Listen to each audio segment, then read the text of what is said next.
Bonjour à tous, j'espère que vous allez excellemment bien. Aujourd'hui on se retrouve pour débriefer de l'étape numéro 2 de ce Tour de France 2021. Déjà je commence par une petite excuse, la vidéo de débrief de l'étape 1 est arrivée avec un petit peu de retard.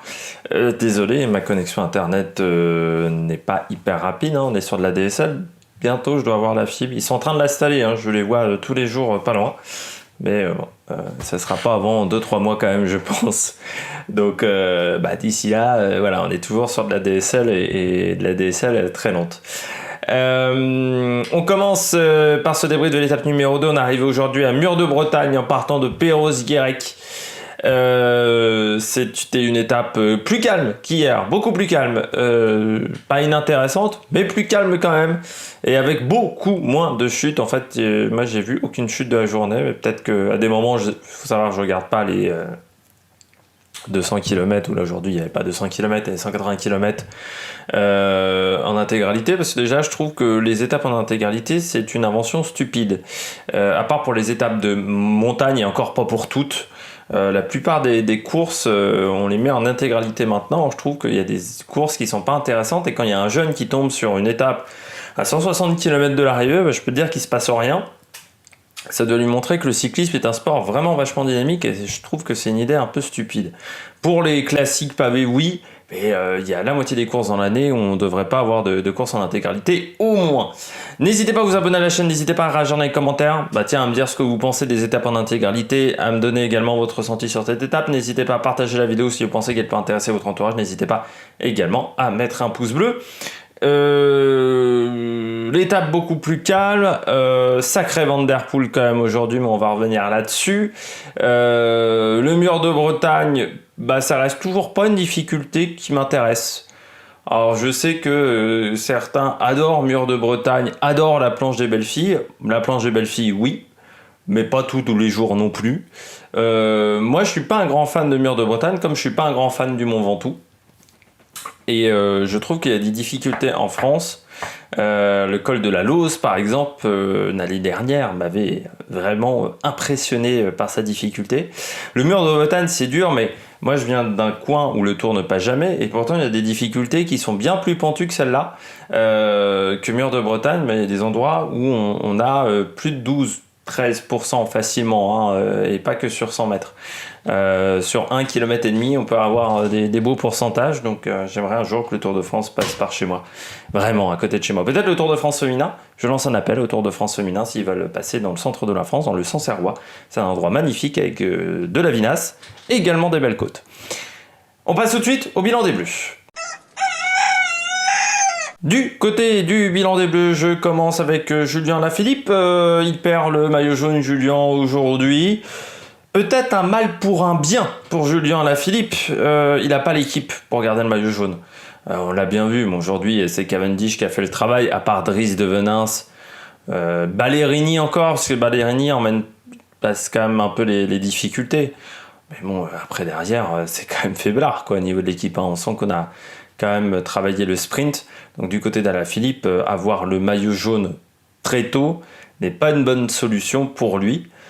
Et le donner à Van Der Poel, c'est pas mal, parce que Van Der Poel, peut-être qu'il peut le garder jusqu'à dimanche prochain. Il peut le garder au Creusot, ça c'est sûr. Après il y a le chrono, mais c'est vrai que le chrono ça peut le mettre un petit peu en difficulté.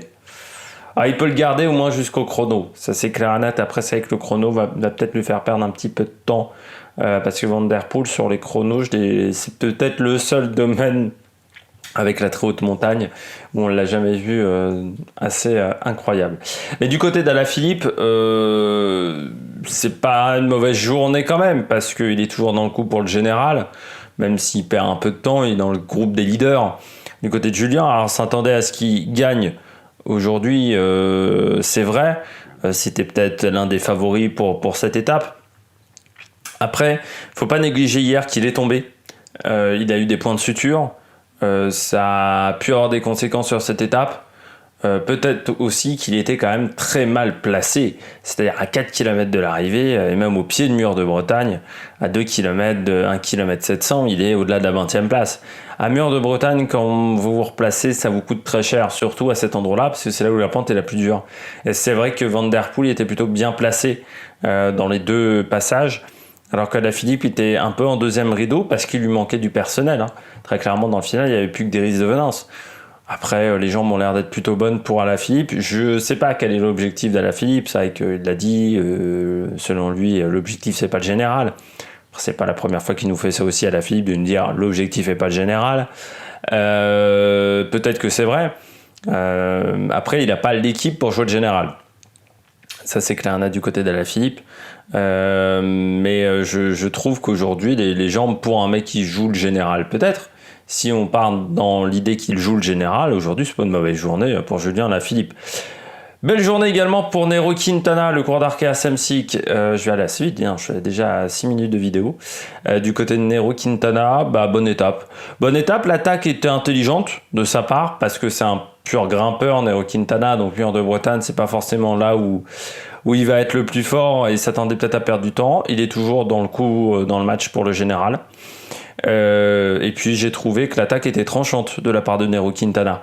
J'ai trouvé que les jambes avaient l'air d'être plutôt bonnes. Alors déjà hier, j'étais plutôt intéressé par sa performance, là encore aujourd'hui, surtout par rapport à son Dauphiné. C'est vrai que le Dauphiné de Quintana, il était quand même pas incroyable, et son directeur sportif l'a signalé, parce que du côté d'Arkea, on n'était pas forcément satisfait du Dauphiné, et je pense que Quintana aussi, il y avait une envie de montrer le maillot Arkea en Bretagne, ça c'est clair et net, mais belle attaque assez tranchante.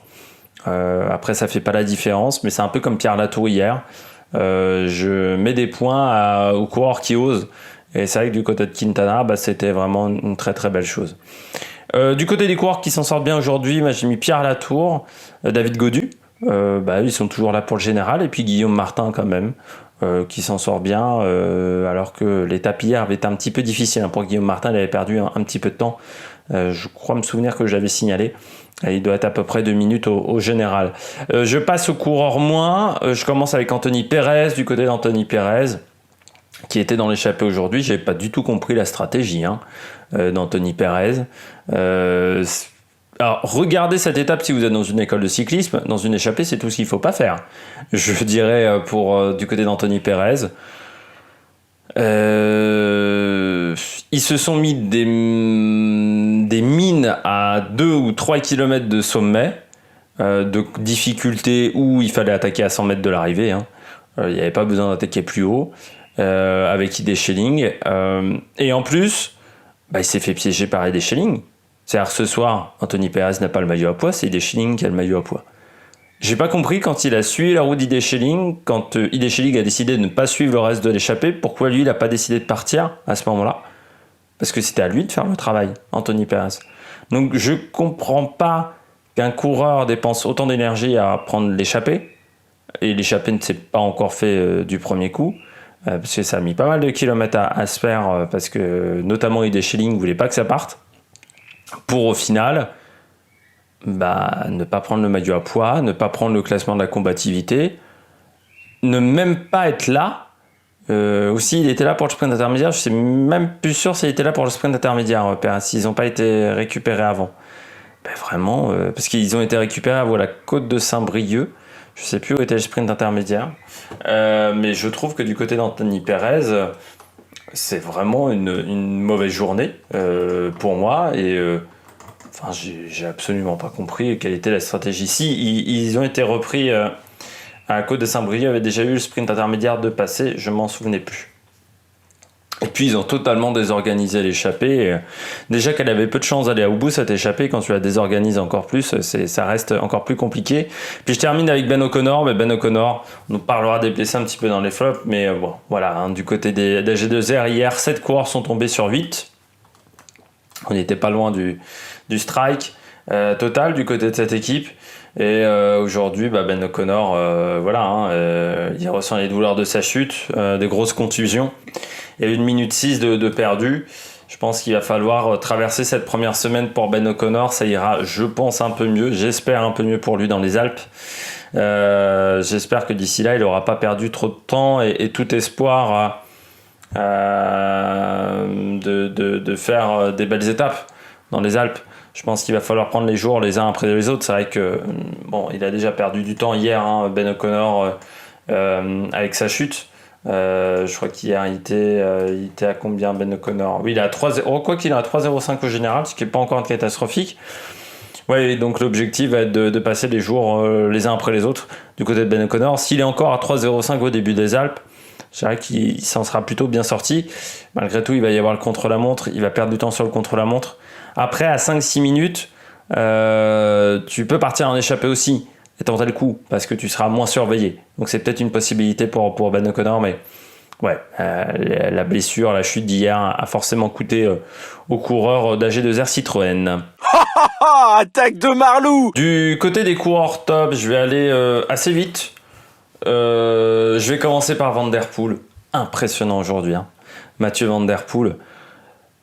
Attaquer une fois dans le mur de Bretagne, ça fait déjà mal. Attaquer 2 passages d'affilée avec à 15 km d'écart, hein, il attaque. Sacré perf de Van Der Poel. Non, sacré perf. Maillot jaune. Bon, il l'a dit, hein, il l'a fait pour son grand-père.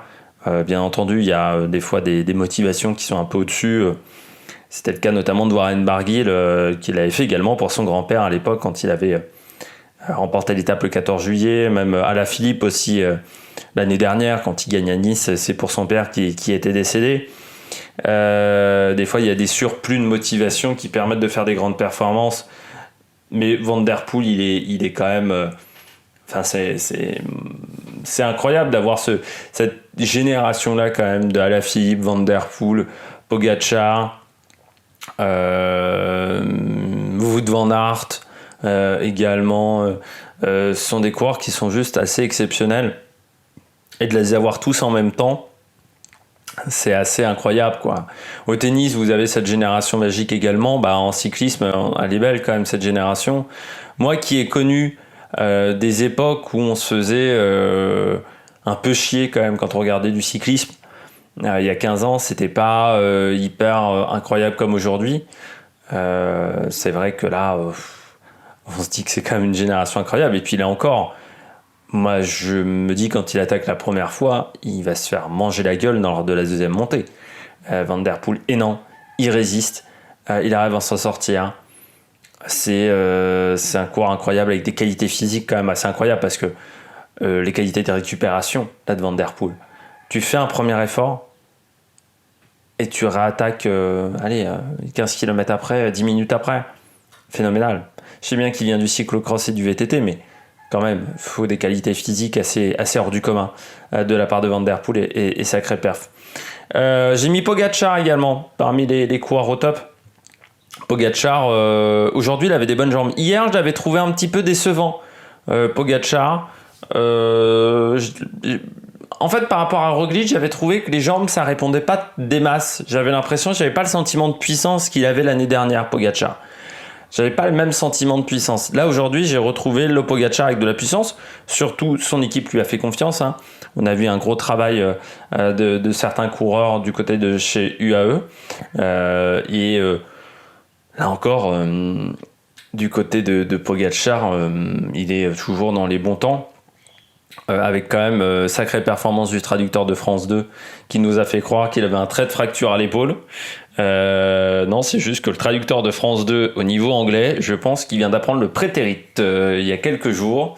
C'est-à-dire qu'il a un niveau d'anglais qui est pire que le mien, ce qui s'appelle être une sacrée perf quand même de la part du traducteur. Il a raconté, alors à chaque fois qu'il traduit, déjà il traduit avec un décalage qui est énorme. C'est plus les mêmes traducteurs qu'à l'époque de Gérard Rolls. À l'époque de Gérard Rolls, il y avait une fille qui traduisait. Il y avait un mec et les deux traduisaient hyper bien. Je me souviens notamment dans les vélo-clubs. Regardez les traductions du vélo-club, ça, c'était du tac au tac, quoi, les voix off. Ça répondait assez vite. La femme, elle faisait normalement les voix espagnoles, italiennes, et le mec faisait anglais et anglais, ce qui est déjà pas mal.